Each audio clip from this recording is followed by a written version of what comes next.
Juan Matio es un escritor novelista que publicó Materiales para una pesadilla, una novela que se escribe en el cyberpunk y en el New Weird. No sabemos muy bien qué es esto, él nos lo cuenta. Hoy es más fácil imaginar el fin del mundo que el fin del capitalismo. Y yo creo que la distopía, un poco, las distopías que vemos un poco nos enfrentan a esa imagen, ¿no? Además, Alejandro Velotti es el editor del suplemento Cultura del diario Perfil y viene a decirnos qué es el periodismo cultural. Creo que el periodismo cultural hoy en Argentina, el gráfico, está en ese momento de desorientación absoluta. Nosotros la pandemia aceleró procesos que veíamos venir, ¿no? Pero llegaron de manera muy vertiginosa.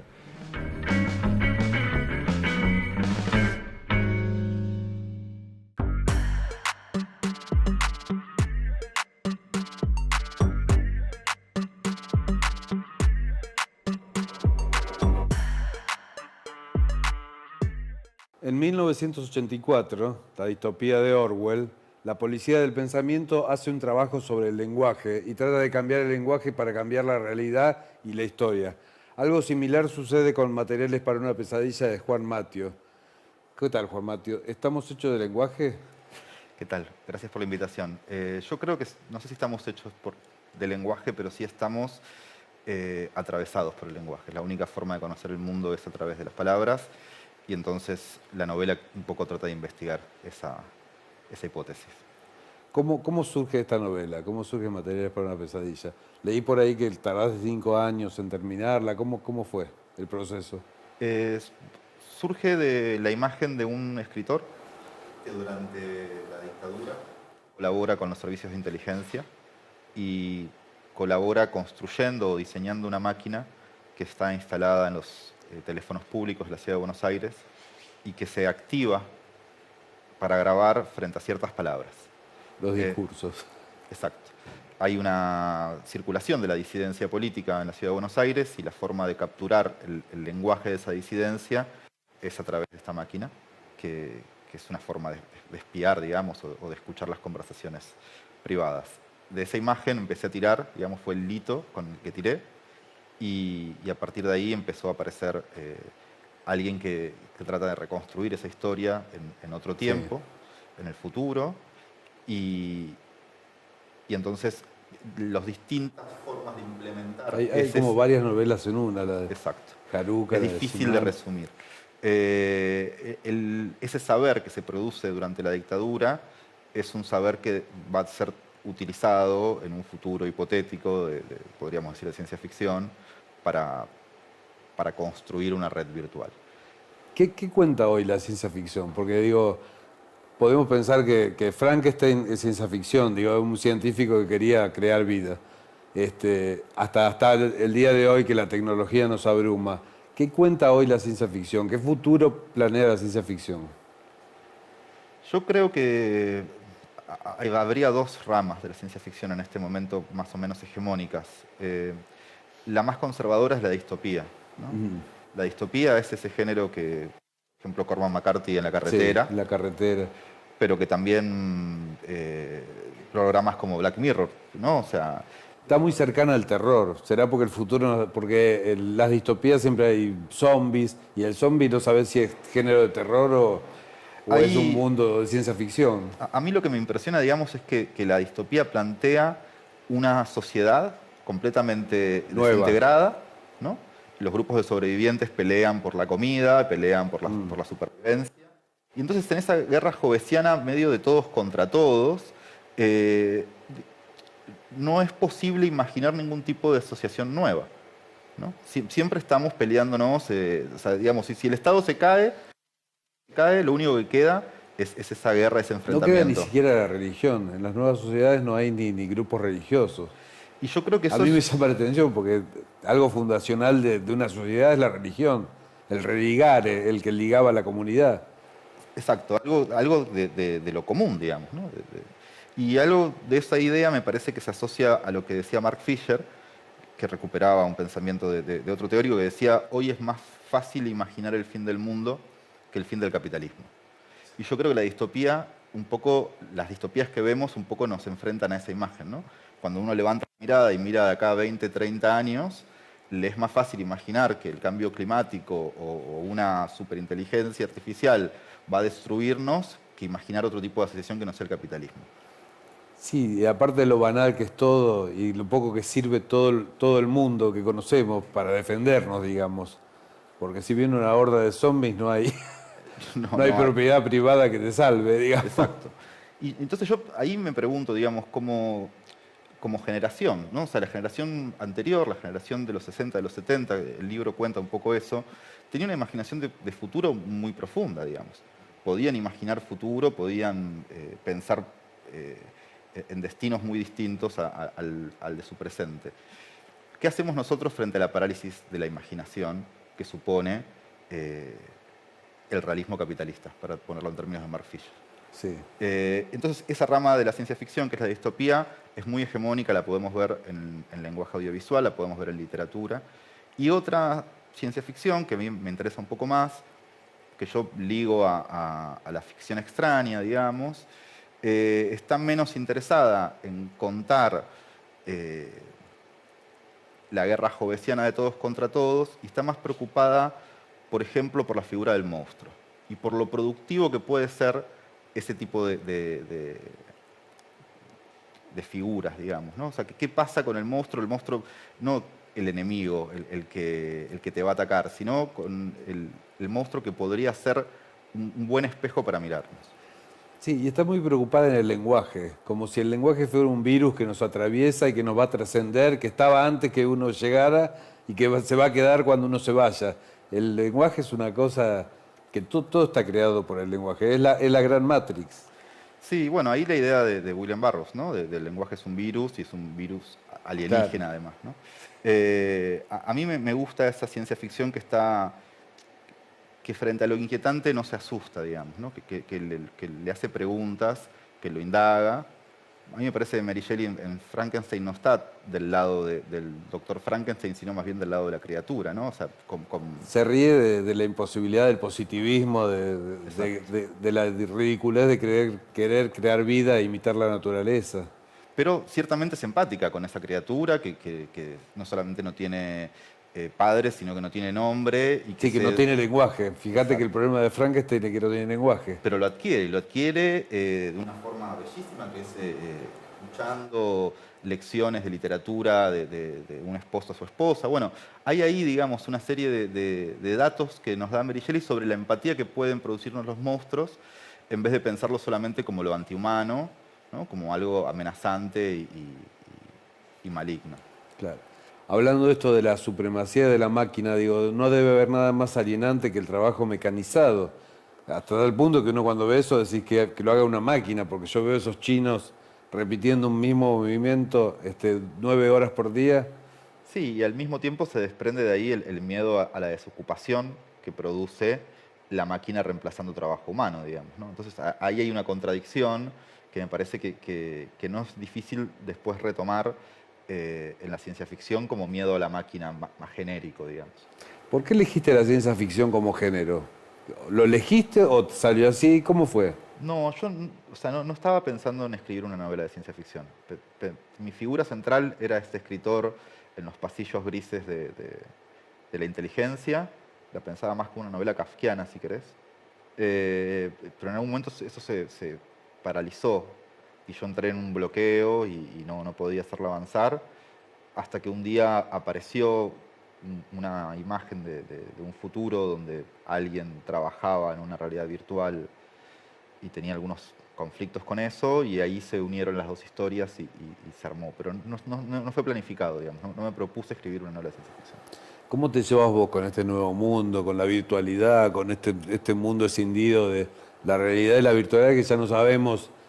Viste que te dicen, no sé si te conozco de Instagram o ya la virtualidad convive con nosotros de una manera... No me llevo mal, la verdad bueno, uno naturaliza mucho, la pandemia profundizó un montón de prácticas. No sé, yo doy clínicas de escritura, antes las daba de forma presencial, ahora las doy, hago todas videollamadas, digamos, no veo a las personas y eso, no sé, lo naturalicé muy fácil. Sí veo más con preocupación, una cosa que vemos todos, digamos, que hay un proceso de desgaste del planeta que sí tiene pinta de ser distópico, digamos, y cuando uno piensa en el cambio climático, que antes parecía ser una cosa que quedaba muy lejos y adelante, ahora ¿no? Hay una serie de cuestiones que son realmente preocupantes. Y también es preocupante que personas que saben mucho del tema nos estén advirtiendo, que es la Sí. famosa Y figura del personas que tienen científico, mucho poder no se preocupen. ¿no? Pero aparte, si vos ves cine catástrofe, Sí. ese es el esquema narrativo clásico, ¿no? Un científico se da cuenta de algo y avisa y no le creen. Bueno, por momentos parece Claro, ser... pero lo que pasa es que pasa lo mismo que pasó con las máquinas. Digo, en los 80 el terror en las máquinas y no pasó. Las máquinas conviven con nosotros y la tecnología y supondrán que ese desastre climático, no sé, irá modificando algunas cosas. Sí, pero siempre está la no fantasía, va- digamos, de que lo que se desacomoda, lo que el mercado desacomoda, lo acomoda el propio mercado, digamos. Yo creo que ese equilibrio es medio frágil y puede fallar en algún momento, y ahí deberíamos ver qué hacer. Juan, che, antes de dejar de hablar de este libro, ganó el premio Filma Medifé, el que había ganado Pisano con El último Falcon sobre la Tierra y lo ganaste vos. ¿Cómo recibiste eso? Con mucha sorpresa y con mucha alegría.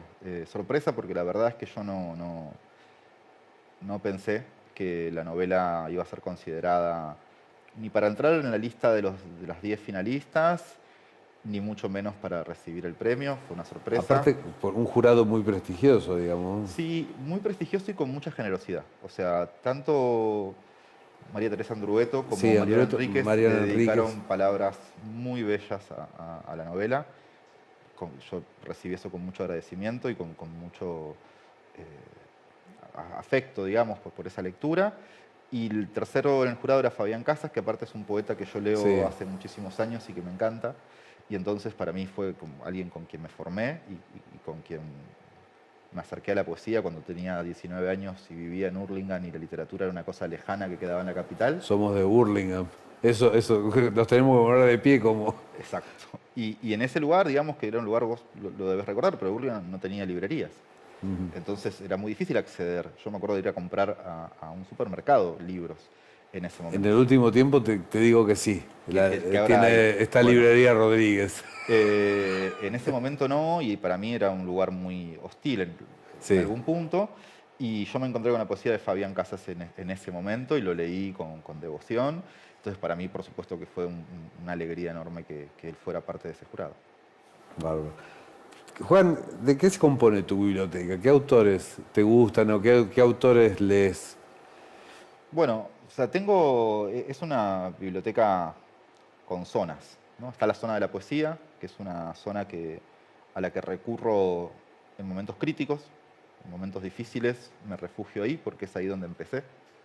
Está la zona que yo ¿Nunca publicaste tus poesías? Es que ¿le empezaste leyendo o empezaste escribiendo poesía? empecé leyendo y empecé escribiendo, pero son cosas impublicables, cosas que por suerte no se publicaron y que no se van a publicar. Está la zona que es del pulp, de la novela negra, del Sí. terror, de la ciencia ficción. Hay otra gran zona que es la literatura argentina, que para mí es Borges, es Walsh, es Piglia. Hay una zona del modernismo, a mí me interesa mucho el modernismo, parece una contradicción en relación al pulp, pero a mí me gusta Joyce y me gusta Faulkner y me gusta Virginia Woolf, me interesan Sí. esos autores. Y por último hay una zona de teoría, yo leo casi la misma cantidad de teoría que de ficción y esa es una parte importantísima de la biblioteca. ¿Qué es lo que viene, Juan? ¿Qué es lo próximo? ¿Estás escribiendo? ¿Qué estás haciendo? Acabo de entregar un libro de ensayos que creo que va a salir este año. Es un libro de ensayos que mezcla un poco estas preocupaciones de distintas zonas literarias y de distintas zonas teóricas.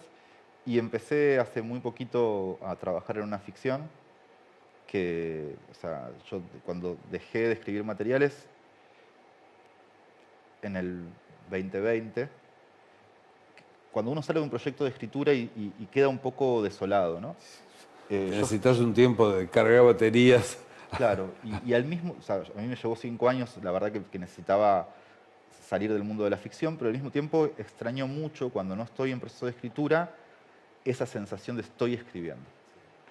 Y me doy cuenta que estoy escribiendo porque de repente a la mañana me levanto y digo, estoy escribiendo, ¿no? Y estoy pensando y tengo un cuadernito y ya empiezo a organizar las cosas. El otro día hablábamos, perdón, con Carla Maliandi, si escribir es solamente el acto mecánico de escribir o cuando uno escribe está todo el tiempo. A mí me pasa que si estoy escribiendo una novela, estoy todo el tiempo escribiendo esa novela. Exacto. Todo el día. Y uno Pienso puede- en esos personajes. Y uno puede ponerse un poco fastidioso con su entorno porque a veces se desconcentra o se va en función de lo que está escribiendo. Pero o sea, a mí me gusta mucho más esa parte, que es el proceso, que lo que viene después. O sea, lo que viene después es un poco la consecuencia de haber pasado por ahí, digamos, pero no es lo que más me divierte. Lo que más me divierte es estar dentro diseñando, digamos, ese artefacto que va a ser el libro. ¿Qué es esto que leí por ahí de la literatura weird? Sé lo que es, pero contanos. La literatura extraña es un lugar, digamos, de híbridos. A mí me interesan los monstruos, me interesan los híbridos, y la ficción extraña construye híbridos. Trabaja a veces a mitad de camino entre la ciencia ficción y el policial, a veces con elementos del fantasy, a veces con elementos de la novela de terror o el cuento de terror. Y se generan cosas muy maravillosas. Yo creo, por ejemplo, que Mariana Enríquez es una escritora más de la ficción extraña Sí. que del terror puro, digamos, por los componentes que hay en su literatura. Afuera está M. John Harrison y China Miéville, que son dos escritores maravillosos y que trabajan puros híbridos, digamos. Uno no podría decir, esta es una novela de ciencia ficción o esta es una novela de terror. Es algo que mezcla elementos. Y estás ahora en Indómita Luz dirigiendo una colección. Esa colección se llama Arqueologías del Futuro y tiene 6 títulos publicados. El primero de ellos es una antología de cuento extraño con 11 autores y autoras argentinos. Y a partir de ahí, novelas y libros de relatos. Lo que queremos es pensar un mapa posible de ficción extraña. Tenemos algunas ambiciones continentales. Hemos publicado la novela Havana Underwater de Eric Mota, que es un escritor cubano de cyberpunk, lo cual suena rarísimo, pero es muy hermoso. Y tenemos la intención de publicar algunos autoras latinoamericanos, porque hay una ciencia ficción latinoamericana y es muy particular por qué está preocupada, digamos, qué imagina. Yo siempre digo que la ciencia ficción es una de las pocas prácticas sociales que tenemos disponibles para pensar el futuro, para imaginarnos qué viene después, qué va a pasar. Y la pregunta sería, ¿qué piensa Latinoamérica del futuro? Claro. Y en esa novela de Eric Mota y en otros textos que fuimos relevando, hay pistas de lo que piensa Latinoamérica del futuro. ¿Y a Juan Mateo lo vamos a leer pronto? Digo, más allá de la colección que dirigís, ¿vos vas a escribir alguna novela? En ensayo, sí. Posiblemente pronto. Yo siempre digo, cuando uno empieza una novela, sabe cuándo empieza, pero no sabe cuándo termina. Sí. Y el proyecto de materiales a mí me lo demostró. Así que no sé qué tan pronto. No sabés qué tan pronto. Vamos a ver qué nos depara el futuro. Ojalá que Hablando sea pronto, de ciencia sí, ficción. ojalá que sea pronto, pero la verdad es que no lo sé. Gracias, Juan. Gracias a por ustedes. acompañarnos. Gracias por la invitación. Seguimos en El Quijote no se mancha.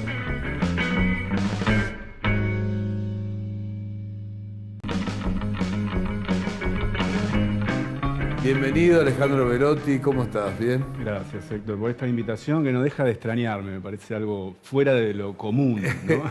El editor del suplemento Cultura del diario Perfil, director. Así es. Me extraña me extraña la invitación porque ya que haya un programa que se hable de libros, de literatura, que haya autores, Sí. ya parece milagroso. Pero Sí. encima que se ocupe del periodismo cultural y los suplementos culturales. Porque, sí, bueno, si querés me hace la entrevista. Contame no, por qué. Porque todos los programas de libros hablan solo con escritores Claro. y a mí me gustaba la idea de todo el mundo del libro, por ejemplo, los diarios y los suplementos culturales que hacen un trabajo de difusión y uno descubre autores. De eso vamos a hablar porque yo era fanático de suplementos de Clarín y de Nación cuando era adolescente, en los 80, e incluso llegué a coleccionarlos, no había internet como ahora, y los guardaba dentro de una carpeta. ¿Qué pasó con los suplementos culturales de los diarios? A mí me sucedió lo mismo con Radar. Claro, con el Radar. primer Radar. Hablando de milagros, que sigue habiendo un suplemento cultural como el de Perfil, en un diario generalista de tirada nacional, parece casi un milagro, ¿no? Estamos en un momento como, yo siento como si despertara en un espacio que no es el mío, ¿viste? Como una resaca criminal que me acribilla, ¿viste? No sé si alguna vez te pasó, a mí alguna vez me pasó. Sí. Te levantás y ejecutás esos movimientos primitivos donde abrís los ojos, ¿no? Tanteás la boca pastosa y empezás a notar que no estás ahí, ¿viste? Y que estás muy desorientado. Yo creo que el periodismo cultural hoy en Argentina, el gráfico, está en ese momento de desorientación absoluta. A nosotros la pandemia aceleró procesos que veíamos venir, ¿no? Pero llegaron de manera muy vertiginosa y no supimos, ¿no? Esquivar los golpes. Estamos todavía como golpeados.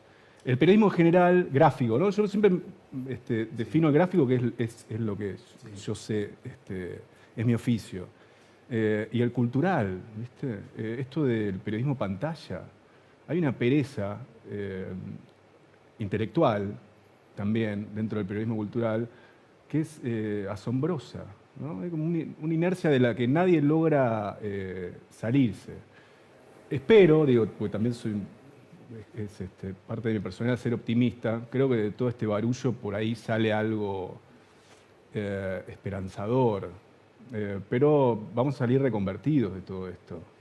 Yo digo, el periodismo cultural toma de la literatura algunos géneros, digo, la crónica, la entrevista, no sé, los libros de viaje, las historias de viaje, y se apropia de esos lenguajes. Totalmente. Es una forma de traducir el mundo, ¿no? Pensemos que por ahí, digo, no sé, desde mediados del siglo XVIII, por ahí es cuando empieza a desarrollarse esto que podemos llamar periodismo cultural. Hasta hay una fecha, que es 1902, cuando sale el suplemento literario del Times, en donde hasta ese momento las secciones culturales de los diarios, de las publicaciones, se remitían casi exclusivamente a la literatura, ¿no? No tenían en cuenta otras disciplinas. Por ahí la ópera o alguna muestra de pintura. Pero a partir de esa fecha, bueno, el siglo XX es el siglo fuerte, ¿no? En cuanto al periodismo cultural y a los diarios, también por todas las manifestaciones que empiezan a darse, como el cine, etc. Pero el periodismo empieza a atender todas esas distintas disciplinas. Hoy, por ejemplo, lo que vemos es que tenemos los podcasts, YouTube. No hay en los suplementos culturales nadie que refleje eso. Y hay material verdaderamente para atender. Yo digo, también porque la cultura dejó de ser compartimentos estancos, digo, ya los límites entre el cine y la literatura, la música y la literatura, el rock y los libros, digo, está todo un poco mezclado. Mirá, cuando hay un suplemento cultural... Digo, vos no podés hacer una reseña de un cuadro y no hablar de otras disciplinas audiovisuales. Claro.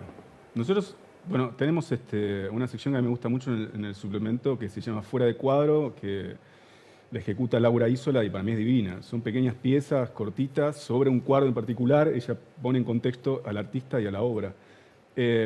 A lo que quería contarte es que hay que ver qué define por periodismo cultural cada diario y cada suplemento o cada sección en particular. Nosotros, por ejemplo, en Perfil, no tratamos danza, ni teatro, ni música, ni cine, que eso lo hace espectáculos. O sea que tiene que ver la definición de cada medio, porque hay que, justamente lo que decís vos, son tan difusas esos límites, ¿no? Que se confunden, entonces hay que definirlos bien, como para entrar en esa caja y saber qué es lo que vas poniendo ahí, ¿no? Por eso a mí cuando me ofrecen alguna nota relacionada con danza, por ejemplo, hay que explicar esto, que no entra dentro de lo que nosotros atendemos como cultura. Desde luego son manifestaciones culturales, ¿no? Pero bueno, el medio lo resolvió así. ¿Y qué toman como manifestaciones culturales? Libros, pintura. Libros que tienen que ver de poesía, narrativa, ensayo, lo que fuera, artes visuales, filosofía, pensamiento, ¿no? Y después están las columnas. Tenemos columnistas bien nutridos, que a mí me gustan mucho, como son, y además son tan distantes o comparten la misma página, pero están en tensión constante porque son dos miradas distintas de... ¿Y existen artículos que tocan un tema que puede ser crítica literaria, por ejemplo, o son solo reseñas de lo que sale y de lo que... Yo cuando venía caminando para acá, venía pensando un poco lo que es mi profesión. Yo estoy pensando todos los días en mi profesión, porque mi profesión está, insisto, como te dije, en un momento muy difícil, muy complejo, ¿no? Y yo tengo casi como el ejercicio incorporado de oficio, hace muchos años que hago esto, de ver notas todo el tiempo, ¿no? Todo lo veo en historias para contar, ¿no? Estoy muy atento a la calle. Yo no uso el celular en la calle. Jamás voy a estar con la pantalla. No digo que ni que esté bien ni que esté mal, sino que es otra forma de presentar tus glándulas perceptivas, ¿no? Ante el entorno. Porque si vos, es lo que yo le digo a mis alumnos en maestría de periodismo, que la verdad que me parece otro milagro también, ¿no? Que haya gente estudiando para ser periodista, pero no pueden salir del celular en la frente. Entonces, ante eso, ¿cómo observás lo que te constituye? ¿Entendés? Qué curiosidad te despierta el resto, porque digo, si hay algo que por lo menos tenés que ser para ser periodista curioso. Tus ojos de cronista están obturados absolutamente. No tienen esa capacidad para pensar, por ejemplo, más allá de cuando yo hago ejercicios con ellos, son un grupo de 20 y pico, muchos ya ejercen el periodismo y les pido justamente que me propongan notas para un suplemento cultural. Y todas tienen que ver con entrevista, todo Zoom. Insisto, hay una pereza en los diarios y en las nuevas generaciones también, que directamente los periodistas entran a esta locura de la .com, ¿viste? Sí. Los ponen ahí a picar, a copiar y pegar y no pueden decantar una idea. Lo que pasa es que hoy me parece que los suplementos culturales de los diarios compiten con las redes también, porque también, entre comillas, se democratizó, todo el mundo hace reseñas del libro, todo el mundo dice, después pueden estar bien o estar mal, o te parece válido, ¿no? Si es válido decir, me gusta este libro, para mí me pareció horrible, una reseña que tiene que ver con el gusto, pero bueno, hay de todo. Yo creo que todavía... Cualquiera puede reseñar un libro que se compró, eso. Sí, sí, eso está tal cual, pero creo que todavía sigue siendo el espacio legitimador de obra, sigue siendo la prensa gráfica, creo yo. Por ahora, ¿eh? Veremos, digo, pero por ahora, digo, los autores, vos sos autor también, los autores ver una crítica, ¿no? Una reseña en las un redes, medio gráfico. Y en las redes también, por supuesto. No, sí. Pero quiero decir que un buen crítico reseñe de manera sólida y sofisticada, ¿no? Y yendo al hueso tu libro, y que no sea el simple comentario de qué lindo este libro, ¿no? Que eso me parece, yo lo que veo en redes, veo mucho eso. Mucho de lean esto porque es re lindo, porque es otro lenguaje que está bien. A tus alumnos decirle que el gusto no va. Bueno, lo que me sucede también es muy curioso. Yo estudié cine, me acuerdo que era chico y en una clase me decía, van a reseñar las películas, pero no vale decir me gustó o no me gustó. Es terrible. Totalmente. Yo era chico y me moría, decía, ¿cómo no puedo decir si me gustó o no? No diga, no importa tu gusto personal. Totalmente. Habla de la película. Mira, yo desde que soy editor de este suplemento, lo primero que hice fue abrir el espacio para nuevas voces, nuevas incorporaciones, los famosos colaboradores que nutren los diarios, ¿no? Ahora, es muy habitual que a mí me ofrezcan, por ejemplo, cuando yo le digo, bueno, ¿cuáles son tus intereses? ¿No? Está bien, te querés incorporar. Y por ahí empiezo con algo chiquito, una reseña, para después pasar a algo más grande como una nota de tapa. Para mí, o sea, la reseña, una buena reseña es como... No es algo chiquito. Sí. Es como hay que saber escribirla. Esos poemas, ¿viste? De 3, 4 estrofas en donde quedás completamente alucinado. En 3.000 caracteres, ir al hueso de una obra, insisto, con sofisticación y con swing. Y sin decir si te gustó o no te gustó. Y con mucho swing, que sea atractivo, ¿no? Tenés que pensar que hoy más que nunca tenés que atrapar al lector del cuello y no tenés que soltarlo. Y para eso tenés que ser muy atractiva tu prosa. ¿Qué laburo hace el editor de un suplemento cultural? ¿En qué consiste tu trabajo? Hoy casi soy un artesano, ¿no? Trabajo de manera bastante artesanal. Lo primero es estar atento a todo lo que tenga que ver con estas disciplinas que atendemos en el suplemento.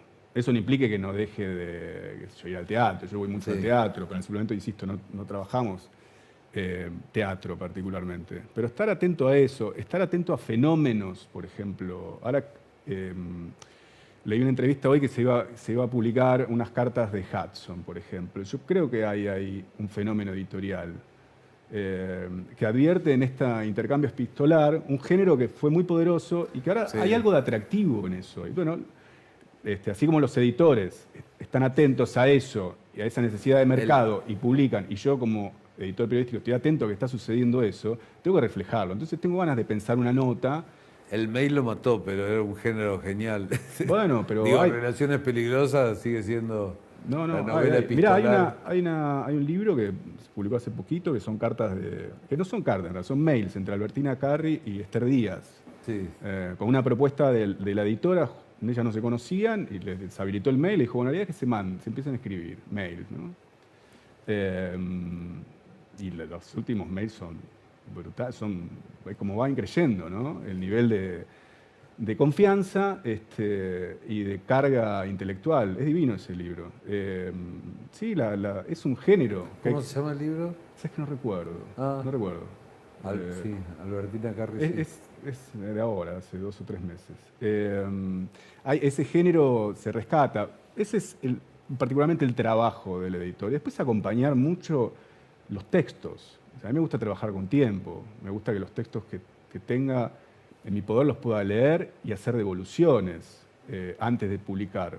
Porque estoy mejorando el trabajo de quien trabajó en esa nota. Y le estoy haciendo por ahí más fácil la lectura justamente a los consumidores del suplemento. Mi tarea es medio como traducir y tratar de ser generoso en la titulación, en el copete, seguir socavando esa idea que yo traigo desde chico de que el periodismo es como la puerta entreabierta, ¿viste? Esa idea que te cuenta un poquito, el copete, el título, a mí tiene mucho peso, por eso el periodismo digital hoy. A mí hay manifestaciones, la verdad, brillantes, pero por lo general me aburre porque no me genera intriga. ¿Y este periodismo cultural posiciona algunos autores o algunos libros que vos podés decir, este libro le fue bien porque... Yo nunca supe eso. Yo creo que antes... Viste que a veces dicen es porque salió en todos los diarios. Yo creo que tenía más fuerza antes. Seguramente ayuda y arrastra mucho. Nosotros hace poco publicamos en tapa un libro precioso que rescató Leteo, de Gloria Alcorta, que es una escritora poco frecuentada, maravillosa. Yo creo que eso, ante los... no sé cuánto está vendiendo Perfil hoy, pero algo tracciona seguramente. Por lo menos tracciona la curiosidad. Sí, ¿no? sí, para descubrir... Por eso hay que ser atractivo en ese tipo de artículos, que además son artículos de casi 20.000 caracteres. Entonces tenés que tener mucho swing y saber llevarlo, construir. Por eso digo que es un laburo artesanal, porque las imágenes tienen que ver mucho con eso. Además vos vas a la Feria del Libro o a la FED y ves la cantidad de libros y ese mar de libros. Y vos dices, ¿dónde estará mi librito perdido ahí en ese océano? Y digo, el trabajo de ustedes es descubrir qué de eso. ¿Qué, cómo? Por ejemplo, te cuento, claro. Dijiste Feria del Libro, te cuento algo puntual. Vino Mario Velatina en la Feria del Libro de La Plata. Sí. A mí me ofrecieron para hacer entrevista con él. Sí. Acá iba a venir. Entrevista cara a cara. Yo entendí que eso mismo iba a ser con varios medios y no me parecía atractivo. Después, al día siguiente, un amigo me invita a un asado en la casa de un escritor, en el corazón de La Matanza, donde Velatín iba a estar. Iba a presentar un par de libros en una biblioteca popular que estaba al lado de la casa de este escritor, en el corazón de La Matanza. Iba a haber varios escritores. Dije, esto es lo que yo quiero. Yo quiero contar esta historia. Hablé con el medio para el que trabajo, pedí fotógrafo, no había remis. Listo, agarro mi auto y me voy. Quiero sentirme periodista. ¿Te saco fotos con eso? No, bueno, después vemos. Y creo que salió una muy linda historia que replicamos en el diario. Hice fotos yo, o sea, estamos como en ese momento de precarización también, que es muy llamativo. Yo como editor, un editor que pida al departamento de fotografía, quiero un fotógrafo tal día, todo el día, porque voy a hacer fotos para una nota de tapa y que en medio no responda, te diga, no tenemos recursos.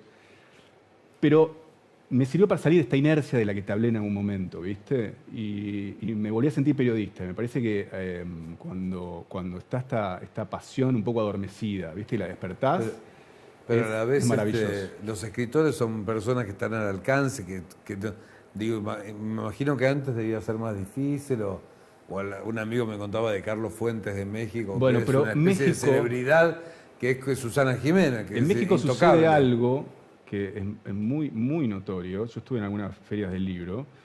Está Villoro, por ejemplo, Sí. sala llena, y la gente lo escucha, lo que tiene que hablar sobre lo que fuera, pero cuando termina se acercan y le dice, maestro, usted que lo conoce al presidente, ¿le puede, por favor, pedir tal cosa?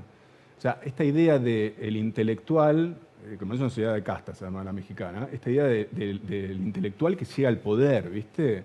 Y la gente común, la gente del pueblo, entiende que es un medium, ¿no? Para llegar a satisfacer sus necesidades. Es una cosa rarísima. Acá no Sí. sucede. ¿O qué opinas sobre el incluso narco de no este sé chico qué? me decía, hasta espacialmente, cuando habla en un estrado y toda la Totalmente. gente abajo, digamos, esta idea de que el Totalmente. escritor está un piso Pero además más porque en arriba. México, bueno, la tradición de Conaculta, es el Estado mismo el que le paga a los escritores, o sea, y se sacan la foto con el presidente de turno.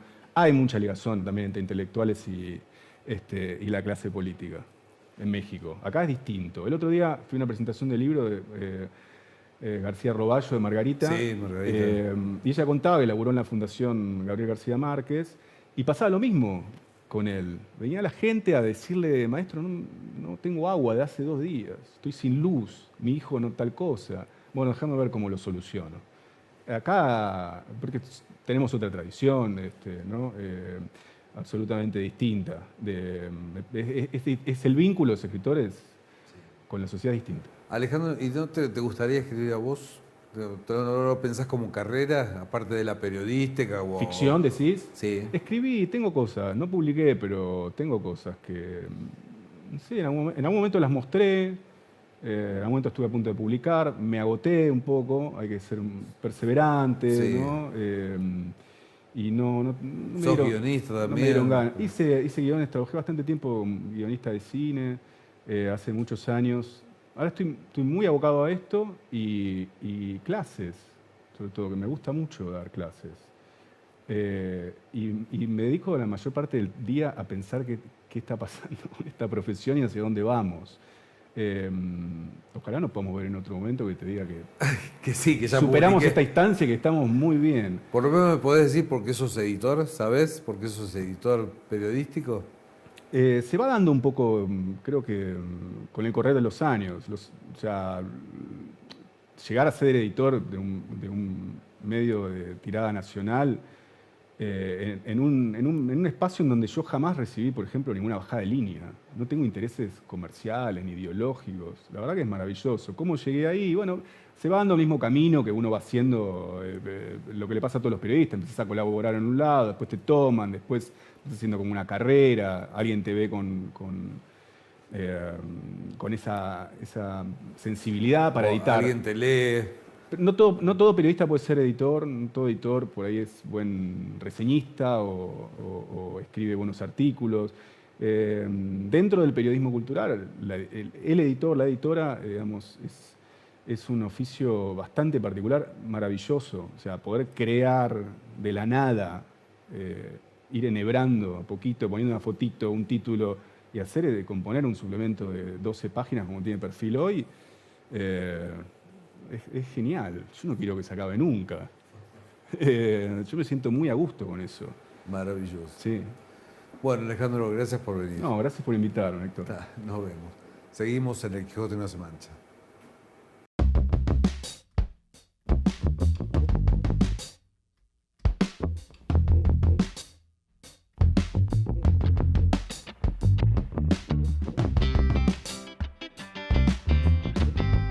Y llegamos al final de nuestro programa. Nos vemos la semana que viene. Gracias por estar ahí.